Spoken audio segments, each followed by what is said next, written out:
Hello and welcome to Let's Talk About It. This is your host, Taylor, and we're going to jump right into today's episode because we have got motherfucking Mike Johnson in the house.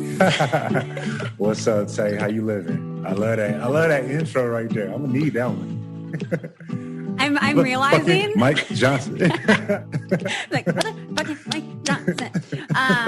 I'm realizing that this is our first time actually having a conversation.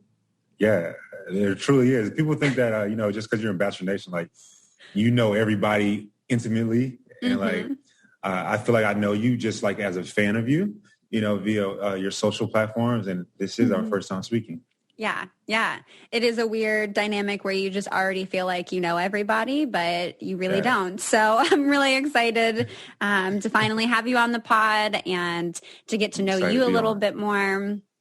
Also, can I say, like, talking about being on your pod, which I'm excited about and I'm honored to be, but congratulations. And like, can we get a shout out? Can we the editing that we go, hey, for like, the consistency that you and your team put in to get you to where you are today and to where you're going tomorrow. I think that we don't give credence and credit to consistency. So thank you for that. Thanks. Yeah. It's hard. It's hard to keep up that consistency. I'm learning. Yeah, it takes a lot of work for sure. Thank you. There's so many things happening in Bachelor world, in the world in general. So there's many different areas that I'm sure we will get into today. But first, I want to start off with kind of talking about work a little bit because, I actually did not watch you on Hannah's season. I didn't watch her season, and I did not watch your season of Paradise either. But I have followed you for some time and have honestly appreciated the authenticity that you have put out on your page. That everything is not necessarily Bachelor, that you do speak up about things, that you do show your depth, which I think also came through on your season, which is why people love you so much. But obviously I didn't get that part of you. But you seem just so intentional with your brand, with your page, with how you show up in not only your work, but also in your life. And I'm wondering if you can kind of speak to that a little bit, in terms of what content you do put out, in terms of, how you do partner with folks, in terms of, like you wrote a book, like you're killing the game. I appreciate you. I don't think I'm killing the game whatsoever. My God kid's mom, she hit me up the other day and she was like, "You doing a good job." I'm like, "Yo, we ain't even done shit yet. We haven't even started yet, to be quite honest." I believe it. I personally didn't watch all of the Bachelorette, that season that I was on, nor the Bachelor in Paradise. I think I watched more of the Bachelorette than Bachelor in Paradise personally. No like hate whatsoever. I'm just like, I'll be busy. But all right. I will say though, in regards to what you said about me and my platform that I've been so blessed to have given from the Bachelor franchise, that and how authentic I show up. My homies before going on TV would say, I'm like the real life when keeping it real goes wrong. Like I'll be so 100 about my thoughts and just don't give a damn. Like I'm like, yo, this is what it is. I'm gonna fight for what's right. I'm gonna speak up on it. And I think that sometimes some people find that polarizing and find that not good for their brand. And so now, people talk crap about us because, we go on TV to find love. That's what I feel you're supposed to do on that show, right? You go on TV to find love. And then like, yo, we get this beautiful following and then they throwing money at you. Shit, who gonna not take the money? You feel me? Like, but so that's just for the people that be like, they be low key hating, but they ain't really hating. They understand what it is, right? They jealous. See, I don't even want to say that word. We gotta call it like it is, Mike. Well, I mean, it made me laugh. I'm like, bro, you would do the same damn thing. You feel me? Yeah.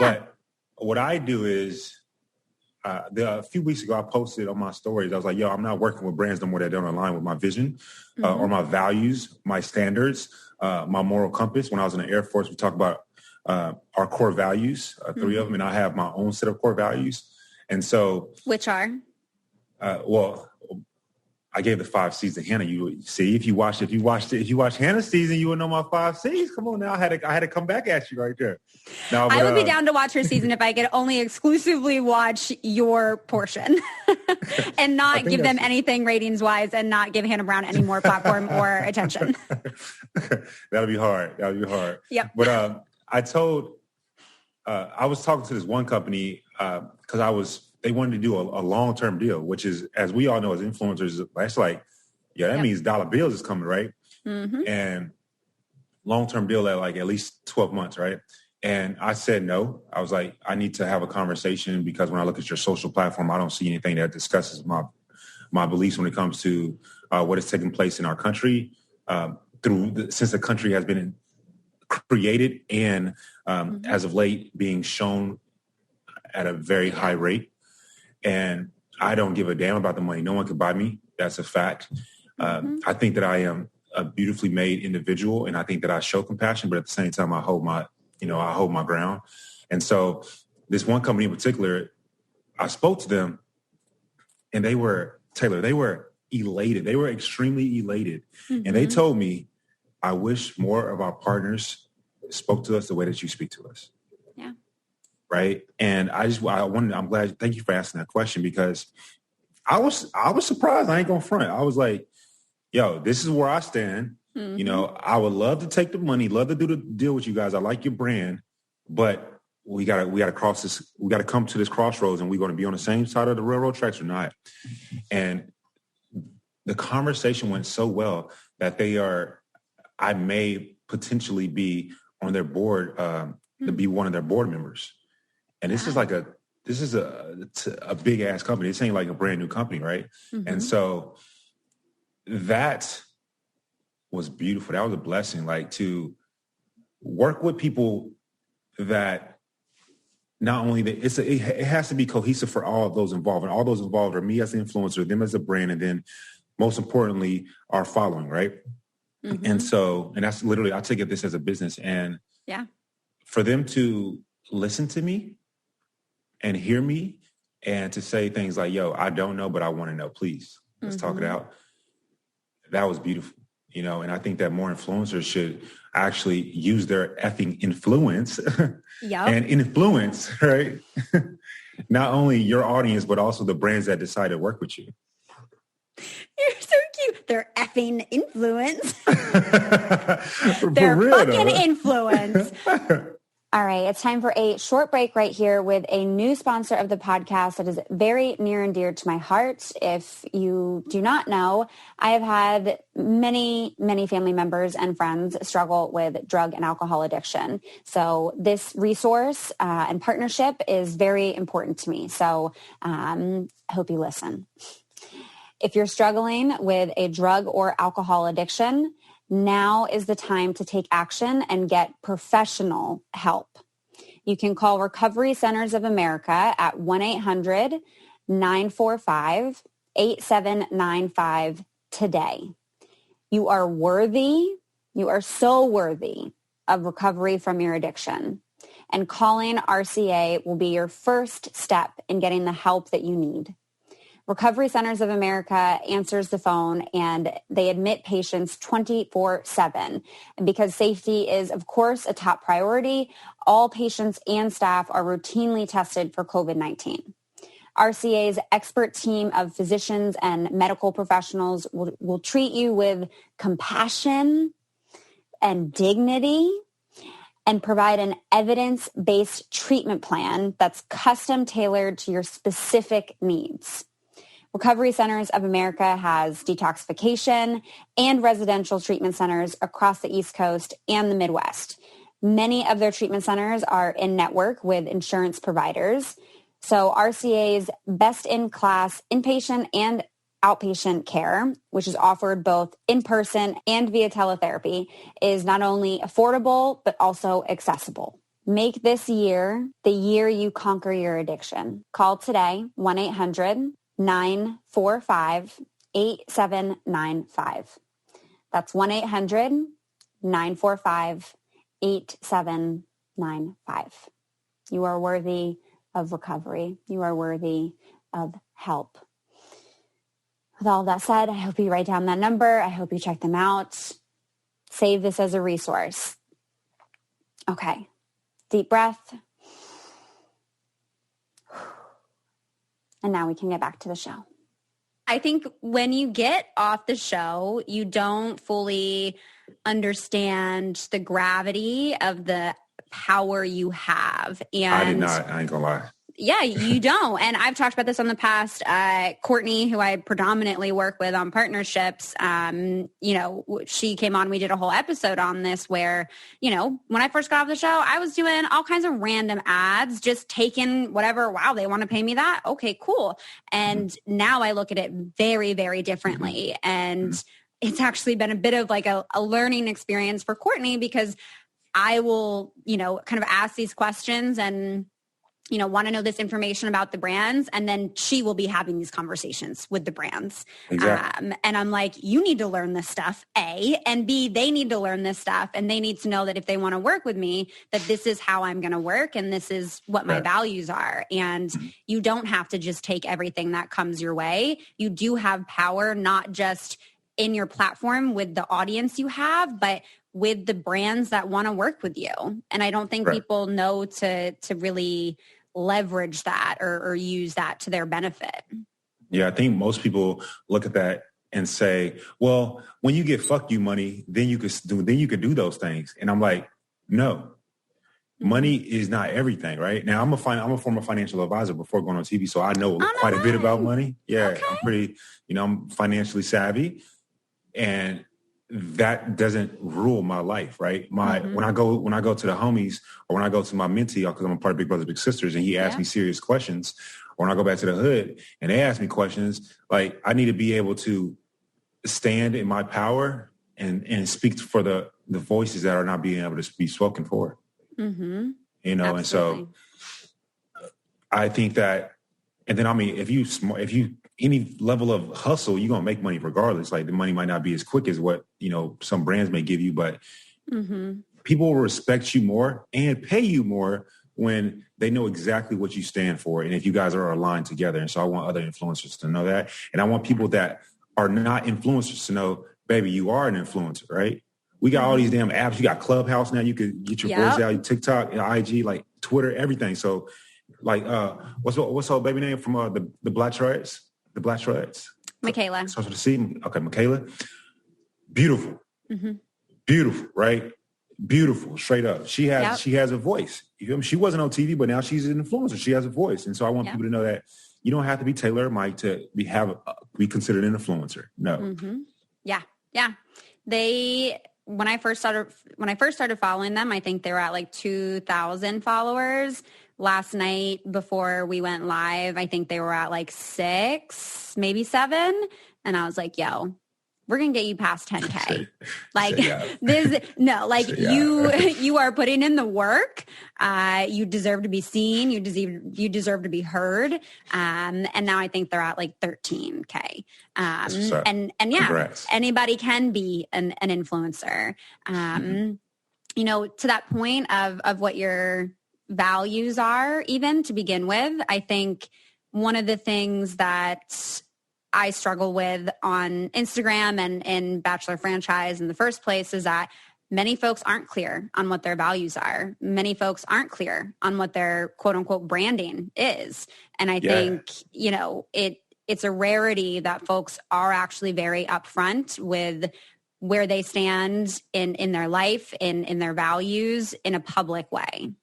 Yeah, I agree with that totally. I think that it boils down to, again, 3 things. 1, I want my paychecks to keep coming in. 2, I just don't know what to say, and I don't want to be wrong, which I understand, baby. I really do. Like I'm full black. I don't understand some things that my Asian brothers and sisters go through, but I'm here with you, you know? And so even though I may not understand, I'm still going to be on your podcast and saying, I'm here with the Asian community right now, right?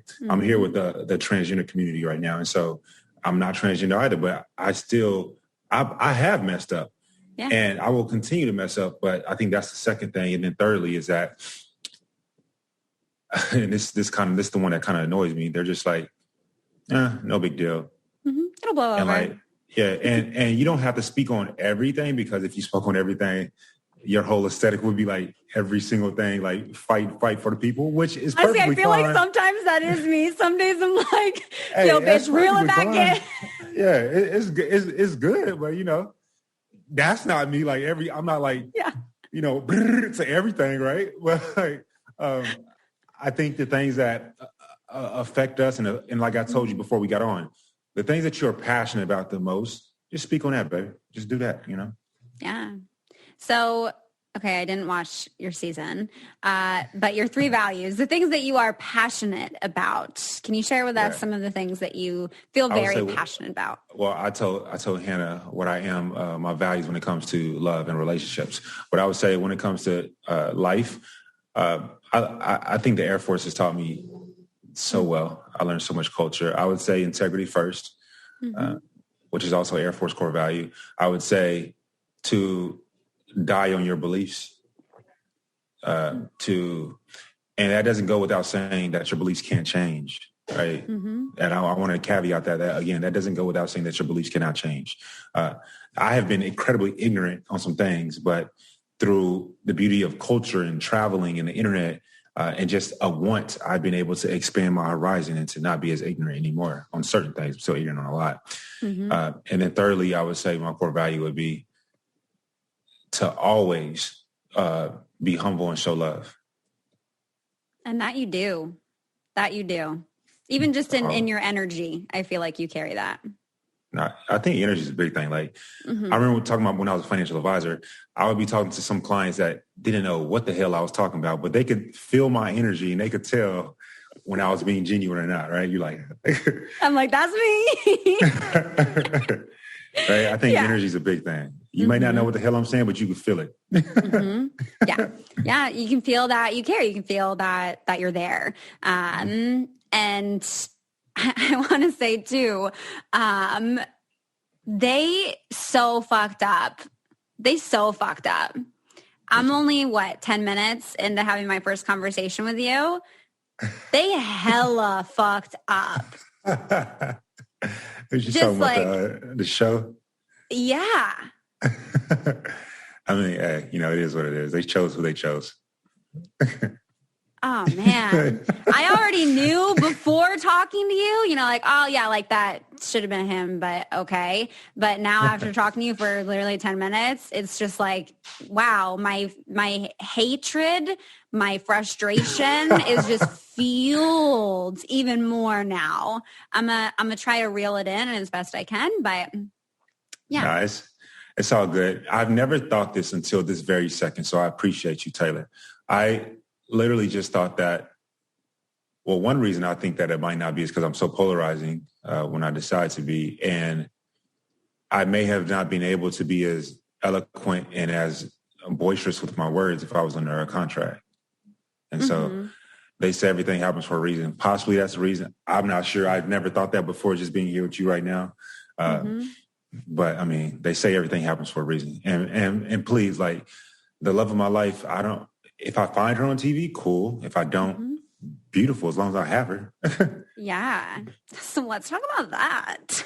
Let's talk about that. Let's do it. Let's talk about the love of your life. Where is she at? What's she like? What people want to know. What does she like? What are you looking for in a partner? Anytime I have a bachelor guy from the show on, that's like always a question. I would say, let me try to say something that's not cliche and that's not some basic shit, right? It's okay. You can be basic. No, we're not basic bitches over here, okay? I know, but sometimes that cliche shit has some truth to it. No, I'm not going to say stuff like loyal, trustworthy, because that's like, bruh, everybody needs someone like that. Yeah, I would say standard. she has a passport and or wants a passport.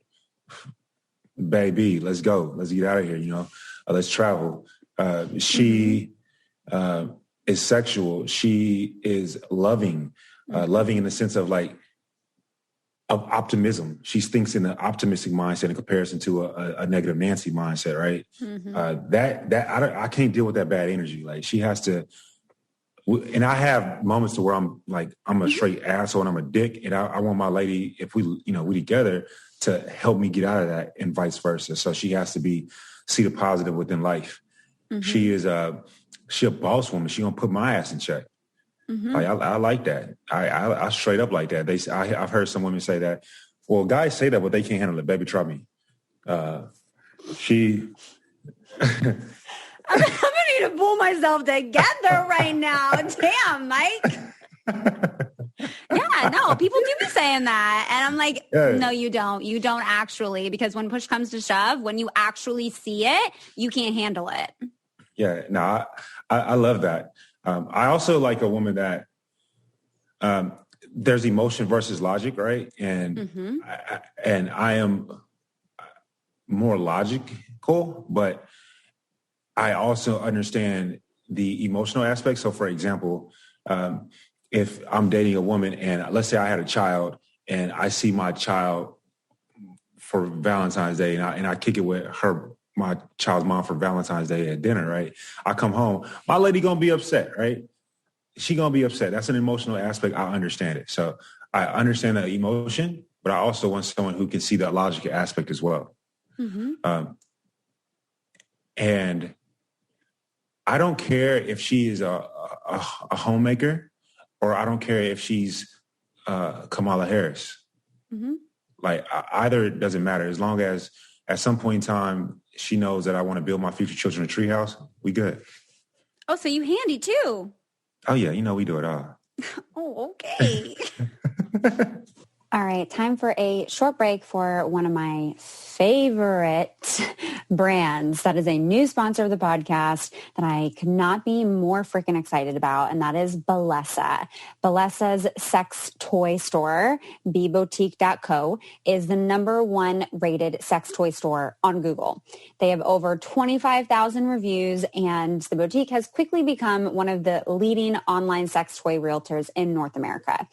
And fun fact, Cardi B loves Bellesa vibrators so much that the WAP queen gifted them to all of her guests at her birthday party. So if that doesn't convince you enough, I don't know what will. Maybe this, though, that the #1 thing people ask about at Bellesa Boutique and anytime I talk about vibrators is discretion. So introducing the Discreet series by Bellesa. Bellesa's new Discreet line has taken Instagram by storm.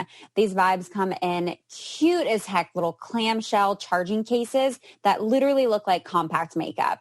And you can check out their collab with BuzzFeed, the BuzzFeed Air Vibe, the Discreet Air, and the Discreet Vibe by Bellesa. All Bellesa vibrators are made from premium body-safe materials, are USB rechargeable, and waterproof. That's a requirement. I personally own Bellesa Vibes, as you've seen on my Instagram, and I can confirm 10 out of 10, 100 out of 100. So I'm super excited to have them as a sponsor for the podcast. You can get 15% off of all sex toys at B Boutique and free US shipping with the code Taylor15. That's BBOUTIQUE.co.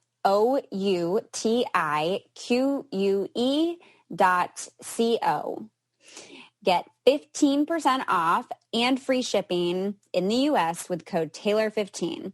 Owning the same vibrator as Cardi B is a real flex. Thank you so much to Bellesa for sponsoring the podcast. And now we can get back to the show. You said in that you want her to be sexual. What do you mean by that? Yeah. I want her to, I wrote a book called Make the Love You Want, mm-hmm. which is about self-love. I want her to love herself so much that she can tell me whatever she wants and whatever she desires. Mm-hmm. And I want her to be sexual in the sense to where our libidos, they ain't got to match, but I would prefer them to be close together.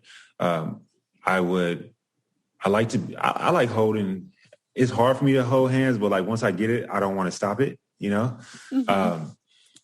I like to I want to make out with you, not just do nibbling kisses with you. Mm-hmm.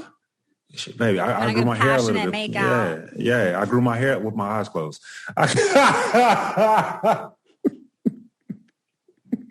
I'm sorry. It just came to my mind. This is fucking great. Oh man, that's too funny. Matt, homie, I didn't mean it. It just came out. But yeah, hey, I said Great. with my eyes closed. I mean, I grew my hair out. She could pull my hair a little bit. You know, I want someone who can, yeah, I love everything in that whole realm. And so I want her to, if at least be willing, right? And I know that she may be willing as long as she feels completely enthralled with me in terms of love, in terms of loyalty, in terms of trustworthiness, in terms of respect. I know that I got to do my part for her to be able to do her part, you know? Yeah. Well, so can you talk a little bit about like what this looks for you right now? How does dating work for you post show, but also we're in a pandemic? Yeah. I've had I've dated twice. I date, but I've dated exclusively two people during this, since COVID started, last February. Yeah. And it wasn't public knowledge. And because I've learned privacy, not secrecy. And so with both those individuals, I'll be in public with them holding their hand, you know, going to dinner and doing all the things. And I take pictures with people and, you know, our extended family, AKA fans. But I was like, I'm just very cautious because if people think I'm passionate about racial issues, if you my girl and like somebody come at her, shit, you gonna see me blow the hell up. I ain't Mike. Oh, Mike is not eloquent no more. Yeah, you've been talking about my girl. You know, that's you don't do that. But I would say, to be succinct to your question, I think during a pandemic, this is one of the best times to become creative and to explore different avenues that you haven't done before. We talked about a sexual aspect, right? You know, I've been known to write a little erotica text. You know, I want to, you know, while I know you at work, like I want to do it while I know you at work. Really? Okay, Mike. Yeah, you know. A little erotic text, a little erotic audio. I do a little audio too. The voice kills me. Yeah, it's fun. It's fun. You can do a lot of stuff in dating still. Yeah, absolutely. Like, I remember I went on I bought a bike like last March when COVID really started. And I remember I went on a date and we were FaceTiming one another and we had a picnic and we like rode out to different spots. We live in different states, but we rode out to different spots and we like watched the sunset while on FaceTime eating our picnic and drinking our champagne or whatever. Like you still can make it happen. Like you still can do it. That literally sounds like the date I had with Vanessa for my birthday. There you go. There you go. Yeah, it's very feasible. And then, you know, they got technology out there to make all your dreams come true. Yes, they do. Yes, they do. Yes, they do. Yes, they do. And you...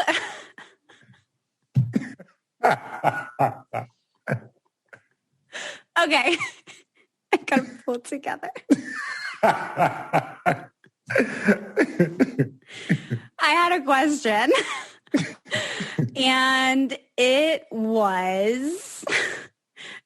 gone from my brain now. This is all good. Yes, no. My question is back now. For the guys, when they get off the show and we're talking about dating, y'all get so many DMs. Like the DMs are just filled to the brim. And from what I've observed, from what I've experienced, I think sometimes that can really get to the guys on the show. And a lot of people have kind of noted to this that, you know, a lot of guys come onto the show as great guys, but once they go through the experience being on the show and all the attention that they get, being previously men who were pretty insecure with themselves and now being met with just unconditional, positive fandom by beautiful women that they would have never anticipated, they, you know, are maybe a little less humble and are maybe a little less living in alignment with what they had previously had said were their values, right? Like I think there is a bit of an overwhelming sense of pursuit for the men from the female fan base of the show. And I'm wondering how you felt you've navigated that, especially given that you have dated two people, as you said, throughout the pandemic, where, how do you kind of determine and find security and find authenticity that folks aren't with you because you are Mike Johnson from Bachelorette? One of the best compliments you can give this is for your listeners. One of the best compliments you can give a podcast host is to say, man, that was a great question. So that was a great question. I appreciate that question. Thank you. I had to pull myself together for that one. I haven't been asked that question before, and I love that question. And so I have a few thoughts.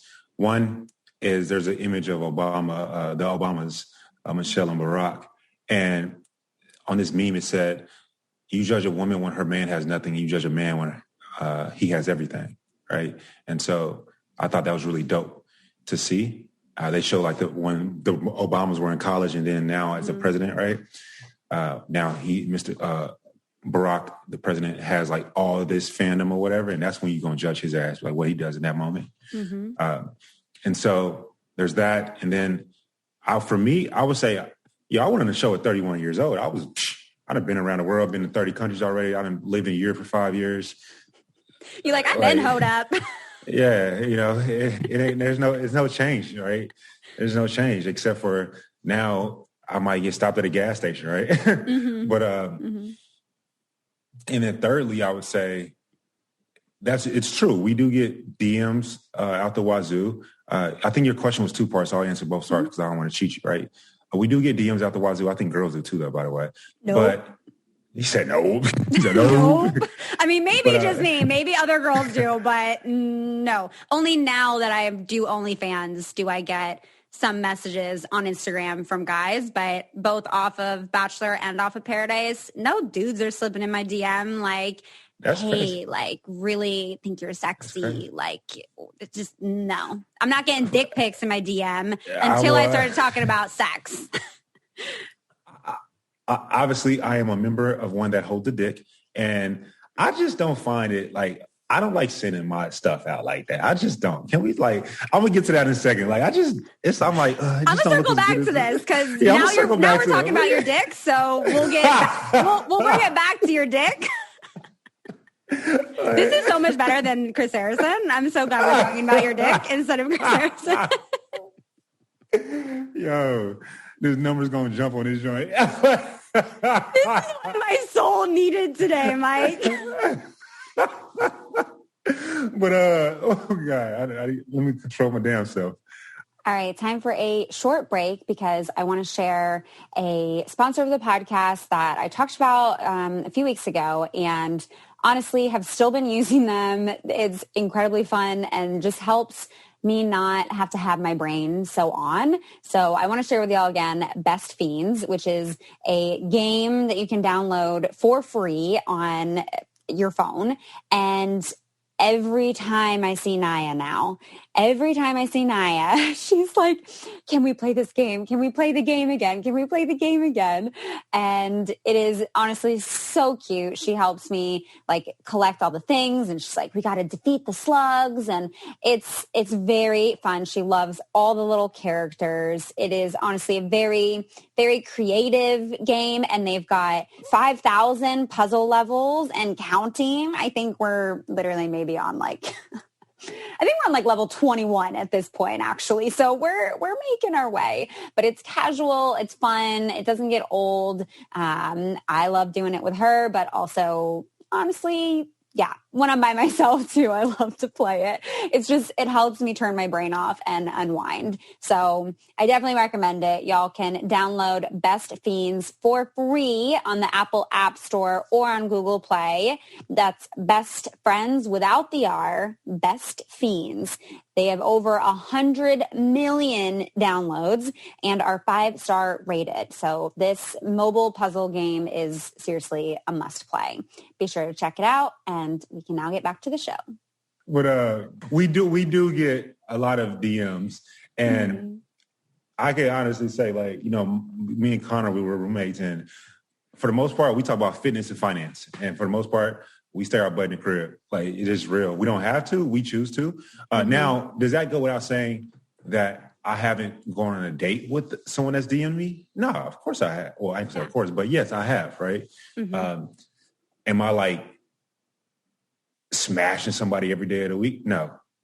But I think a lot of guys do fall to that, at least pre-COVID, you know.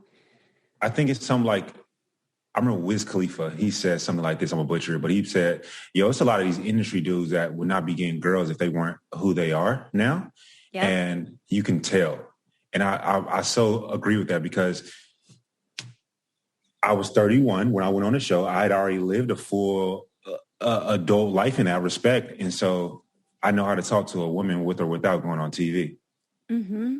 And nothing changes. I don't get big-headed about it at all. I think, quite honestly, it's unattractive if you do get big-headed. And I think that you're going to mess something up for yourself, fellas, if you come across that way. Mm-hmm. I do find, we don't talk about this, though, is that, and I do not like this shit is uncalled for. Some women have, and maybe some guys to you, some women have come up to me on some just disrespectful shit. And I think they do it to like just get attention, quite honestly, and almost want me to, like Connor and I, when we first moved here, I was going down to 6th Street like twice.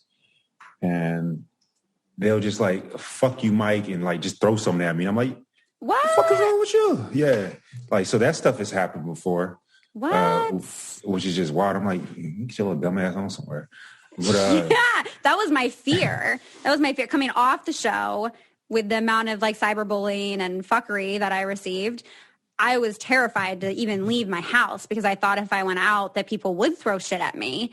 Thankfully, that never happened. People would take videos and weird shit, and I felt like I was a fucking zoo creature. But, you know, for the most part, everybody was really nice. But, like, who the fuck throws shit at you? Yeah, that's not cool. It's crazy. They sometimes just, like, I remember this one girl in particular. I'm big on gum, right? It's just my thing. Like, I was like, hey, you want a piece of gum? Because she was talking to Connor and I, and she was like, so you like, fuck you. You're such an asshole. My breath doesn't stink. I'm like, all you gotta do is say no, calm down. And I think that sometimes it's just, you know, people think that we're fuckboys. And sometimes the thought that no one ever thinks about is that we're almost the prey and not the predator. And that doesn't get talked about. Mm-hmm. Yeah, that definitely is the case. There are many cases of men that are sexually assaulted, that are sexually sought out. You go down that path. Remember, somebody's president said, fuck her in the pussy or something? What did he say? Grab her by the pussy. Yeah, grab. You know how many times a woman has done that to me? Grab her by the dick? Grab him by the dick? So we're back to your dick now. Oh, my God. You're like full circle. Full circle. Okay. So women just straight up have just grabbed your dick without 100%. Your consent, without being in a already like sexually consensual moment. Nope. Just, I'm talking about like, I'm going walking down the street. like they're fans and they're just grabbing your dick.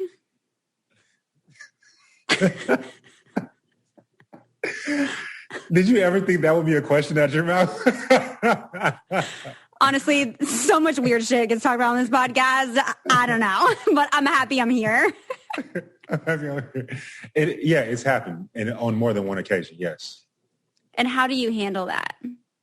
I'd be like, what the fuck is wrong with you? Like, get the hell away from me. And I know I would never put my hands on a woman just based on what mom taught me when I was a child. But, like, I have no problem, like, saying some eloquent words to you, some creative, colorful words to you, and, like, yo, back off, you know? Mm-hmm.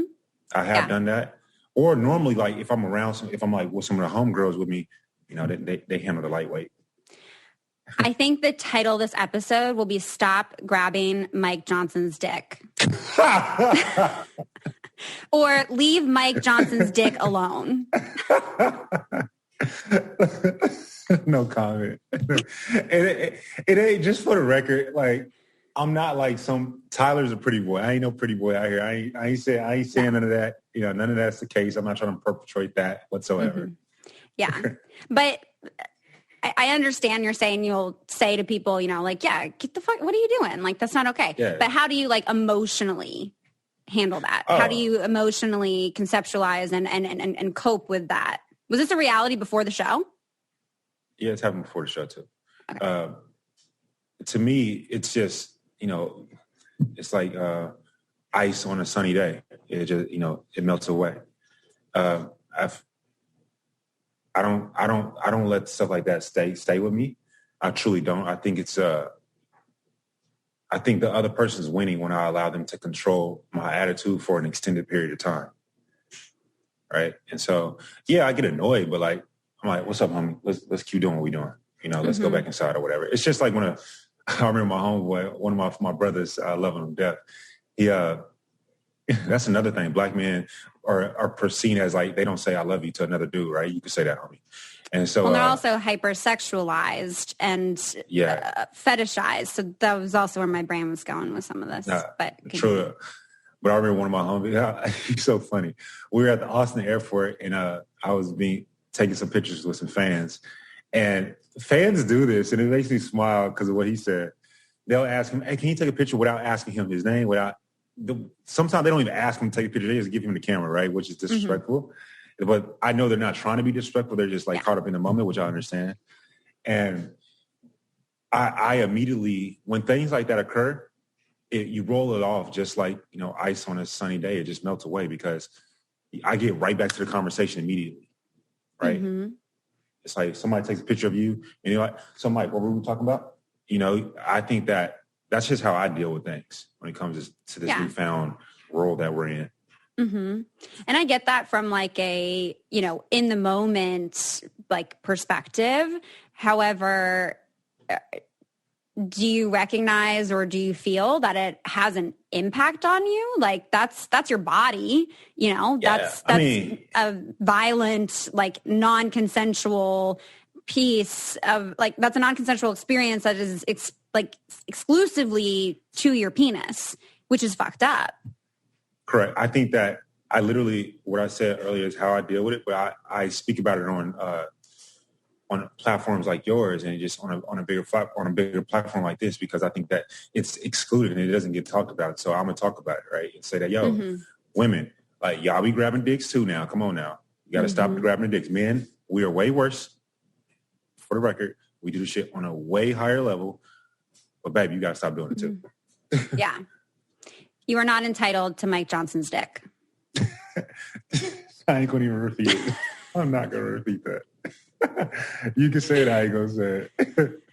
Because when people do touch you like that, it's a violation. And, you know, there's a history of, I don't know who's touching your dick. I don't know if they're white women. I don't know if they're black women. But there is a history of white people feeling very entitled and, you know, inclined to treat and abuse black bodies however they see fit without question, because they also don't receive consequences. So, and on top of that, through that even is how both black men and women have been overly sexualized, have been seen as these hypersexual individuals with their genitals literally being put on display. And it's really fucked up. So I don't know who be grabbing your dick. I don't know what they be looking like, but I'm going to just say that's part of the history.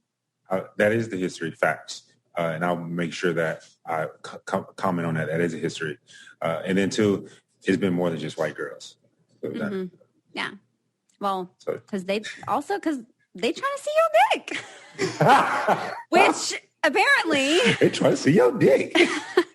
Which apparently you don't feel... This is now sexting with your dick. From the initial comment, you don't like sending that. You don't like sending that stuff out. I mean, like... I think I have a wonderfully built individual, but it's not like the best, it ain't like the most beautiful piece of artwork. Like I think our bodies are art. Beautiful. Yeah, I think that art is subjective, and I think that women's bodies are artful and beautiful. I think that me individually, my beautifully made member, does a great job, but the way he looked, I'm like, bro, like you don't look the best on pictures. You said your member. Yeah. Yeah, that's, Your member. Oh my goodness. Okay. Okay. All right. Time for a short little break here because we got to check in with our mental health. I got to tell you, today I'm not doing the best, but we're here, we're working, and it is okay to not be okay. So friendly reminder here that we've got the lovely BetterHelp, which is a online professional counseling service platform where you will actually get 10% off your first month by visiting betterhelp.com/talkabout it. And it's not a crisis line. It's actual counseling. You get matched with a therapist within 24 hours. It's much more affordable, and they do also offer financial aid. So I definitely recommend that you check that out. Their services are available for clients worldwide, and they've got so many people using BetterHelp that they are recruiting additional counselors in all 50 states. So definitely be sure to give them a check out after listening to the rest of this episode. And you can get 10% off your first month by visiting betterhelp.com/talkabout it. You can join over 1 million people taking charge of their mental health. Again, that's BetterHelp, HELP.com/talkabout it. Now we can get back to the show. Okay, let's be... Go ahead. Let's be 100. Right? Do you think that which one is more artful and beautiful to look at to you? A naked woman or a naked male? I absolutely think that there's beauty in both. I love me a good dick pic. I love me a good vulva pic. I think... thank you for saying the proper terminology, by the way. Yeah, because most people aren't showing you their vagina. They're showing you their vulva or their clit. And look at you. You know your anatomy. Oh, for sure. Oh, we must. We must. You can't talk. You got to be able to walk that. You got to be able to... Shit. You know the female anatomy. Vulvas versus vaginas, which a lot of people don't know. But yeah, no, I think both can be very artful. I think definitely dicks get a bad rap. I think dicks get the honestly, no. And fucking vulvas do too. Everybody. I was about to say vulvas do as well. Yeah, for sure. Yeah, there's a lot of shame around the appearance of genitals that I think is so incredibly unnecessary because they do such beautiful things for us. They bring us such pleasure. Like vulvas are actually magical. Your clit is the only organ in the human body whose sole purpose, as we know, is exclusively for pleasure. For pleasure, yeah. Jinx. Did you already know that? Yeah, of course. Did you know? Let me give you one. I forget the exact country within Africa that in this country they cut off the woman's clitoris because they feel that she's not made for pleasure. Rather, she's made for strictly producing children, which is like atrocious. Yeah, it's female genital mutilation. Yeah, it's like, bruh. I'm sorry. I'm going to get too deep into it. I want to please my woman. You feel me? Like, if I don't please you, baby, let me know so I can go back to it. Okay. So then how do you feel about toys? So how do you feel about toys? I think that solo play is great as well as playing with your partner also. I personally don't get like, oh, I got fingers, tongue, and dick. That's not good enough. Like, nah, babe, what's good? Okay. We can do that. We can add that too. Okay. Yeah.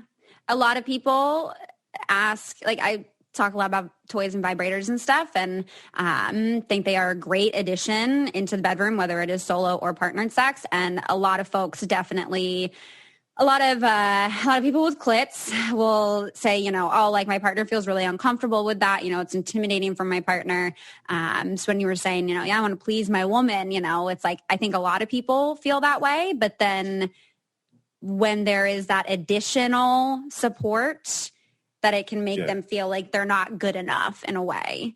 A few things to that. One, I think that I love this convo, by the way. One, I think there's a little ego to that, right?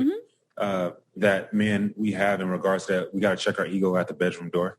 Yeah. I would say too, and it's understandable. They don't know about it. All they know is that thing can do better things than we can physically, right?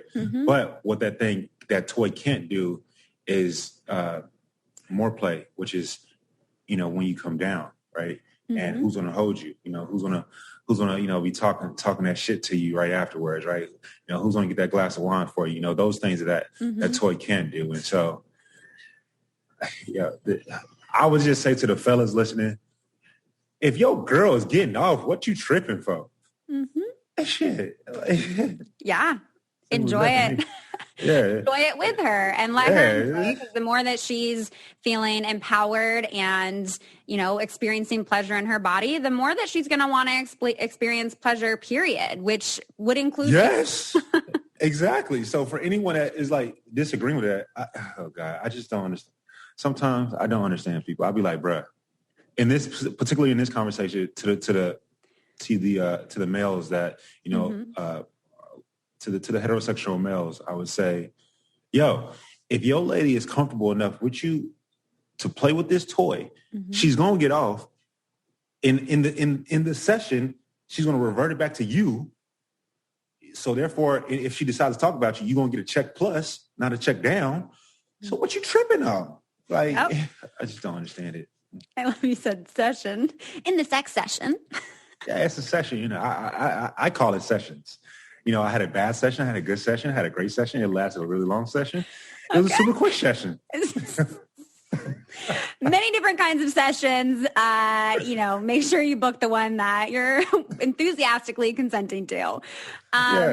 Speaking of sessions, I wanted to ask you, because I know you've been in the Air Force and are, ex-military, and I was really curious the role that, and maybe you said this on Hannah's season, but the role that therapy has played in your life, if at all.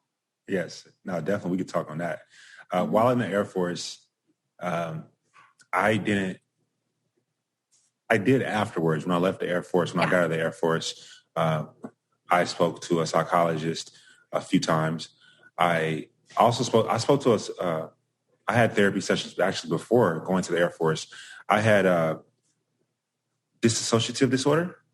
Okay. I believe that's what it's called, to where I was disassociating myself. What took place was, and it's so beautiful that this happened, because like I know exactly who I am, what I need, what I don't need. And I talk about this in my book. My homeboy, he highlighted a line in my book. I was like, yeah, that's real. That's I wrote the book. Like, that's me. I talk about in my book that if I'm not progressing in life, I kind of like, I wild out. And progressing is my definition of that. And so prior to going to the Air Force, I remember I had 28 wires put to my head, because I'm very respectful, but like I was like talking back to my mom. She was like, what the hell, boy? I'm slap you till next year, right? And so I did that while in the Air Force. I had a little bit afterwards, but then more so when my ex and we had a miscarriage. And after we broke up, I didn't know what the hell to do. I'm the type of dude that like, I want to be the best for my lady, period. And in all subjects, not just that subject. And so I talked to somebody to like, just how do we navigate that? So I don't think that therapy is wrong whatsoever, but on the same token, I think it's almost also, I don't want it to be, I remember my homegirl, I ain't gonna say her name, my homegirl, she's like, I was gay before it was cool, right? And so I don't want people to be like, oh, I'm gonna go do this because it's the cool thing to do, right? I think that is something that, is a beautiful thing to do. And bruh, like it helps.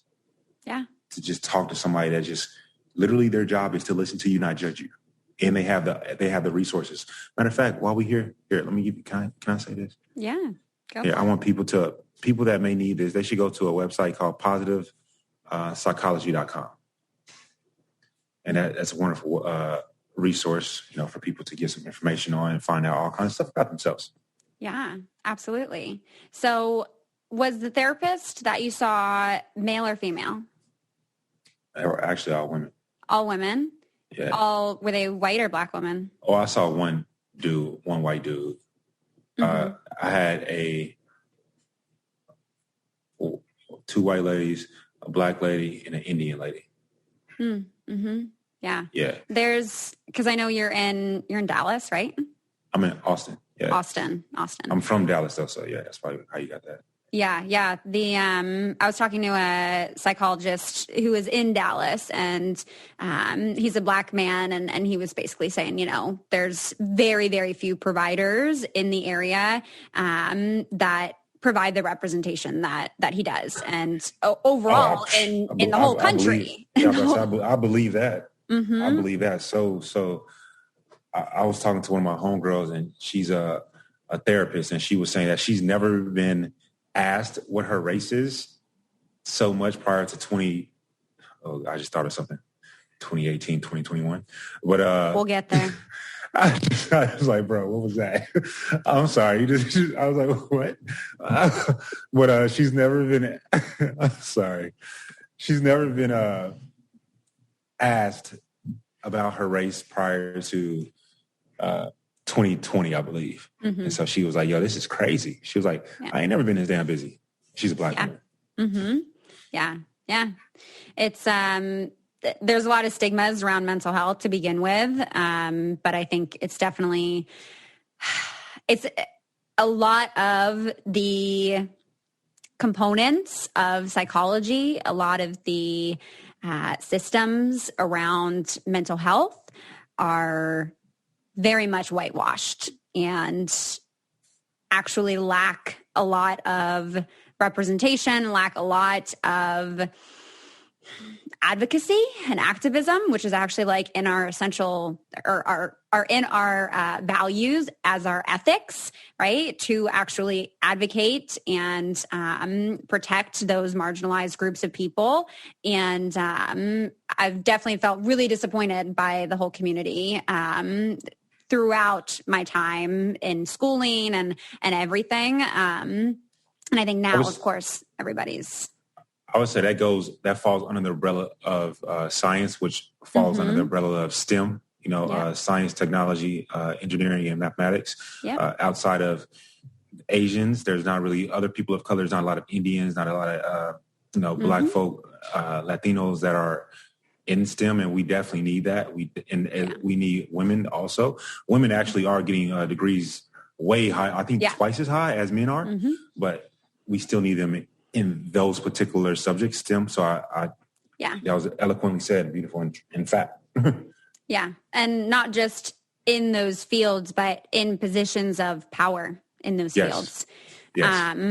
So let's talk a bit about who is in positions of power. That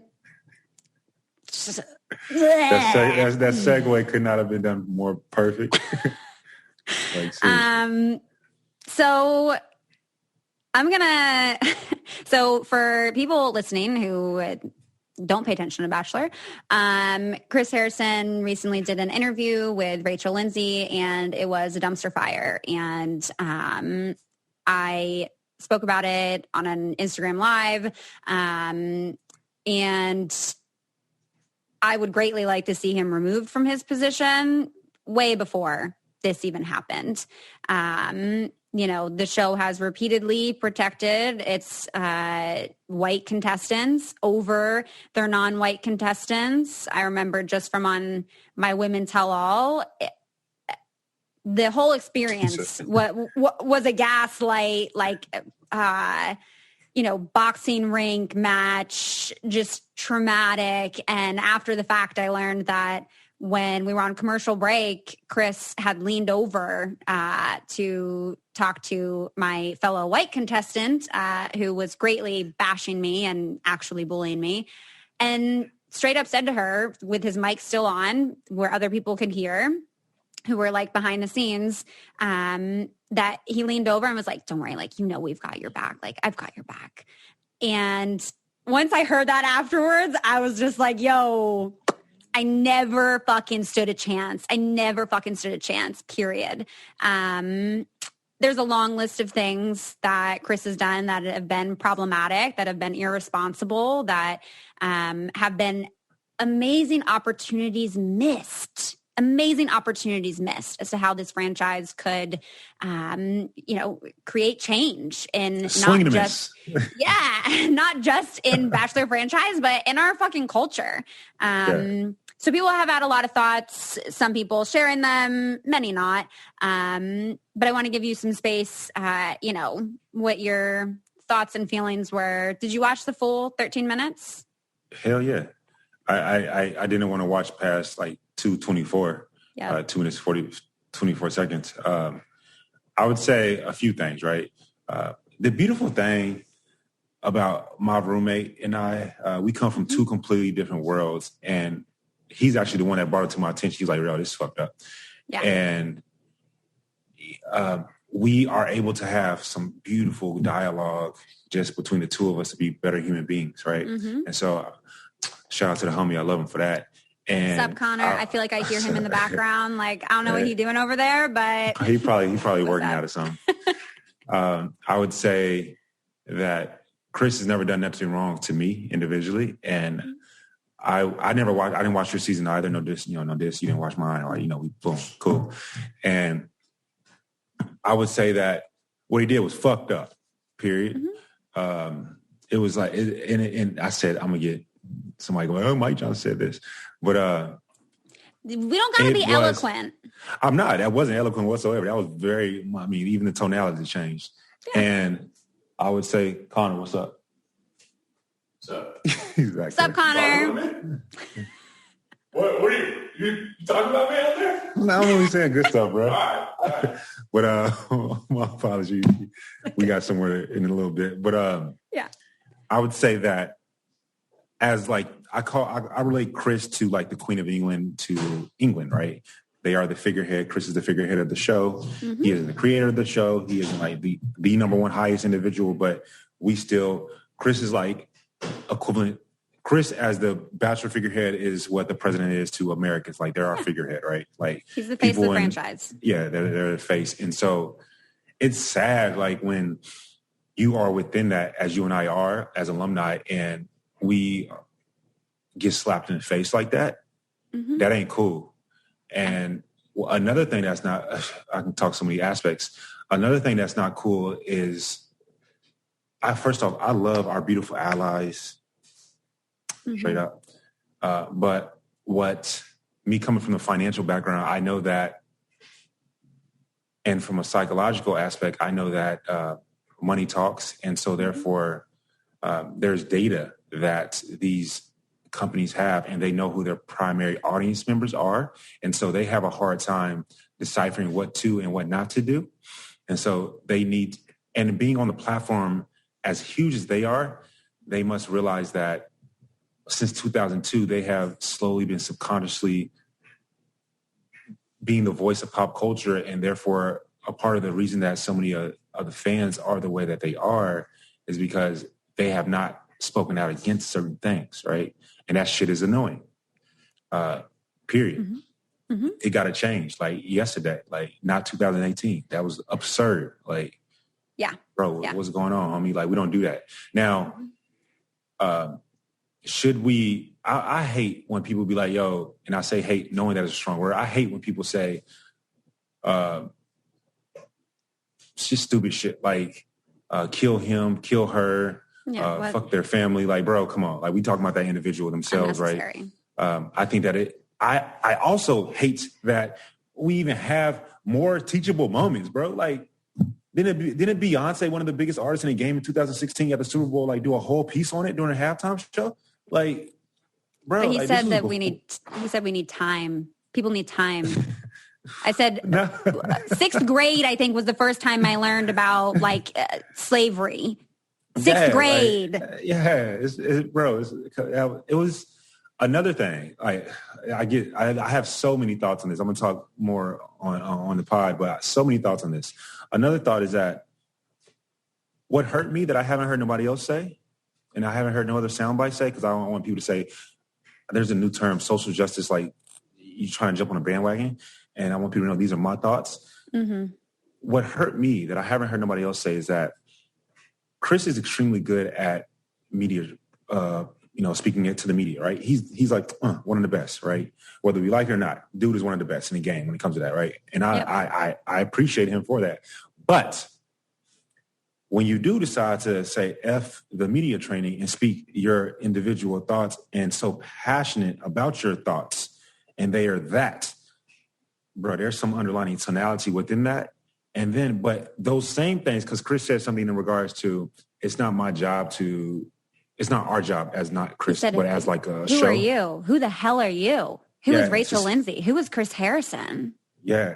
But he spoke on that from Rachel's defense, not Rachel L, but Rachel K.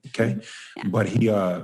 But what about like people like Demi Burnett, who was part of the LGBT community, right? Like he wasn't coming through with that joint. He wasn't coming through. And I said Demi first because I think that people think that this is just a black and white thing, a salt and pepper thing, when it's so much bigger than that, right? There's other colors. I have other sauces and other spices in my spice rack outside of salt and pepper, right? So there's so much other things that we need to be discussing as well. And I started with the LGBTQ plus because that movement wasn't that. Like I didn't hear. And if I'm wrong, please let me know, and I'll take that back, right? Yeah. But I didn't hear something so passionate when it came to that. I didn't hear something so passionate when it came to why the hell we ain't had no. I think Princess Jasmine is the finest Disney character. Why we ain't had one of Princess Jasmine's as the Bachelorette, and she's like what part of the Princess Jasmine's like Middle Eastern descent, right? Yep. We haven't had an Asian, lead. Like, and I'm saying these things, I'm highlighting these things because it's not just black and white. And I feel for my people I feel for my other marginalized people that don't get their voice heard. Yeah. Right. I'm speaking for them as well. Like I'm not speaking just for my black folk. I'm speaking for my white folk. I'm speaking for every folk. Right. And not just racial folk as well. I'm speaking for whatever your sexuality is also in your class. Yeah. And so that's what pissed me off. First. Yeah. The fact that you're saying you feel like he handled and was able to show support, like for someone like Demi, not in the way that he was here in this situation with defending Rachel. And do I have that right? No, I'm saying like he showed support for like Rachel, or showed like defense for Rachel, but not Demi, not me as a black man, not Rachel Lindsey, not someone that's a part of the LGBT community. Like none of that was like, but when it came time to this one, it was like, yo, I'm defending this. That was like, bro, your actions speak louder than your words, homie. It was like you said, so many missed opportunities. The beautiful thing about being in a position of power, and people, if somebody love you, they love you no matter what, whether you do wrong or whether you do right, right? Some of our extended family, they like, yo, Tay, I love you, but you messed up right there, boo-boo. They're like, Mike, I love you, but you messed up right there, boo-boo. Can we get it right? Yeah. They still love me, right? Or they're like, yo, Mike is right, Taylor's right. But the crazy thing is, when they don't like you no matter what. Yeah. And it's not, and what I've seen from our beautiful, and I'm gonna go back to this. I'm gonna round it back to this. What I've seen from our beautiful allies, not mine, but our beautiful allies, is that they're like, yo, Chris is a GOAT, but he fucked up. And I love seeing that. And like I said in my IG post today, I be wanting to. This is the face I give to people that be like, show grace, show mercy, it's just like, bro, come on. Like, no, you're asking me to do more work when we are the ones that have been harmed by this, kind of language. That's exactly what I said in my post today. And I was like, show grace, show mercy. I was like, the homie said he grew up in Texas in the 70s. He's had a lot of decades. I ain't saying Chris is old. I'm saying I don't like to call people old. I like to call them wise. But in this case, he old. And I'm like, bro, you've had quite a bit of time to get things right. And since he is a representation of the show, boy, I know they have some discussions right now. Oh, yes, they are. And I can't wait to see the outcome of all those discussions. I hope they do something with those fucking discussions. Because it seems like everybody just keeps having discussions and they keep learning what's happening after you learn. Chris, you learned that what you did in the 70s was not right, but yet you can't defend. You're still defending Rachel K's actions? How is that? Clearly you didn't learn why those things weren't okay. There's some things that, bro, we've been hit in the face so many times where it's like, bro, we passed learning this. Like, bro, like how many, I'm a mentor of big brothers, big sisters. literally when I'm at night with my little Minty, who's a young black boy, if him and I are wearing hoodies, I become a father figure because of what took place before 2018, in 2018, and after 2018. And so, and the gentleman knows that. He knows that. And as so does everyone else. And like I said on my story yesterday, I'm not going to be as eloquent because it can't come from the top like that, yo. It's like, no, it can't come from the top. Like you're the head, you're the figurehead of the show. It just can't. Like you just can't. Yeah, and honestly, the amount of pressure that non-white, that BIPOC people experience to be eloquent, to have the perfect tone when talking about this shit. That's a huge thing right there. Is complete bullshit, because the way that spoke Chris to Rachel Lindsey was aggressive. The subtext in what he was saying, which is not us leaping, it's not us making assumptions. It is literally the subtext, point blank, of what he was saying was aggressive, was not eloquent, was incredibly harmful. So no, fuck that. Fuck that. No, I agree. He is not deserving of my grace. And that's quite honestly what I said in my post today. I was like, no, because when you do that, you are, what about the individuals that is being marginalized by this topic in and of itself? And then when we don't speak eloquently, do we get grace? Hell no, we don't get grace, right? Okay. But you said something that I want to give credence to. Can we give a shout out to Big Sister Rachel for the grace, since we're using that terminology, the grace that she showed. And I don't know how she did.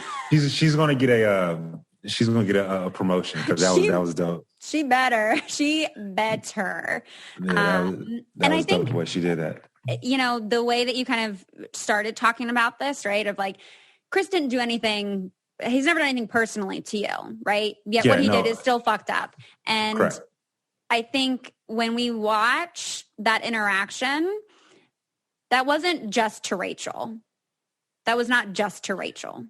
Correct. And to me, you know, a lot of what people, you know, submit questions on the podcast Instagram page for today. And a lot of it was around our thoughts of people, you know, speaking out, of people not speaking out, because to me, it's okay. Well, you want to show support to Rachel. You want to say that, you know, you enjoyed her as your Bachelorette. You value her. You stan Mike Johnson, right? You really want to support the people of color from the show, yet you don't actually show support when it's needed, because the messages, the language that Chris used towards Rachel in that interview go to all of us. Yes. I do say that Chris did hit me up. He apologized to me, and I said, you got to do it publicly, homie. And then with your face. Yeah. And that's, you know, everybody know me know that's just how I talk. And homie, the terminology homie is not no disrespectful term for those that may say that itself. And then I also, I want to highlight, because I'm quite honestly tired, and I'm not saying this to you, but just in general, I'm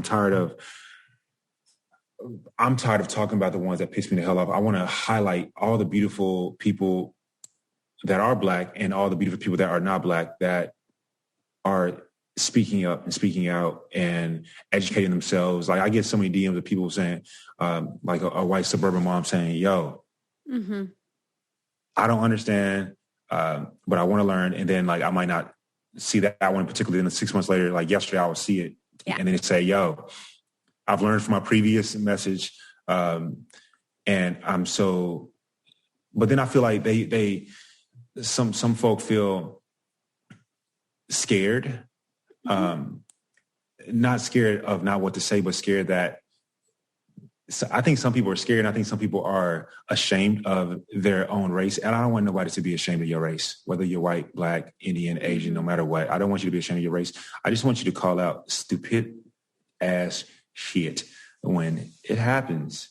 And that's really it. Like, it really is. Like, I think that as being the lead of the show, I told this to Matt James. I know I'll say this too, and I'll have to dip in a second. I said, Matt, as being you're representing, you are mixed, but you are perceived as full Black. And so therefore you can't do things that certain other leads have done in the past. I'm not going to name the individual that I'm speaking of in my brain, but certain other Bachelor leads, you can't do what they have done. Like, we don't get the same grace, because we're going to stick with that word. And so I'm not, no, I am annoyed. I'm going to be 100 with it. And I'm happy at being annoyed.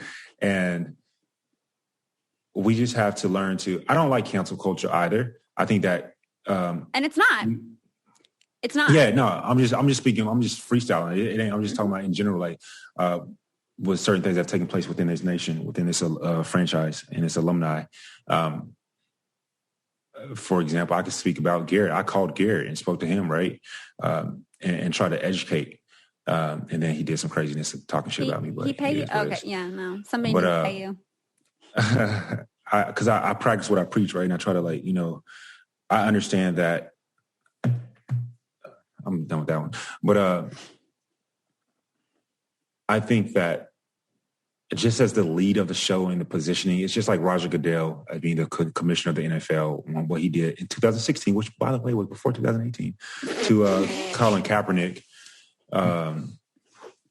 You can't be the lead in doing stuff like that, homie. You just can't. Like, I'm ready for the apology tour. I want to be listening just like everybody else. And I think that Chris will overcome this. When we see his words, when we see the passion that we've been speaking about, because the passion got to come through. And I need you to be doing that work, homie. Because, like, you're not representing me right now, period.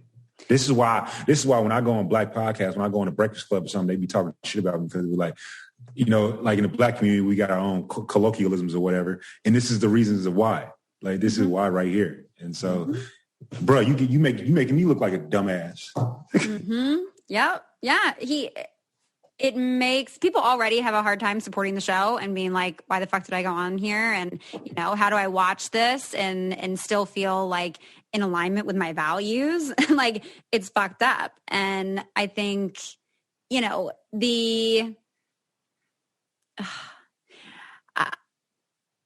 I really hope, like, I'm hearing optimism from you.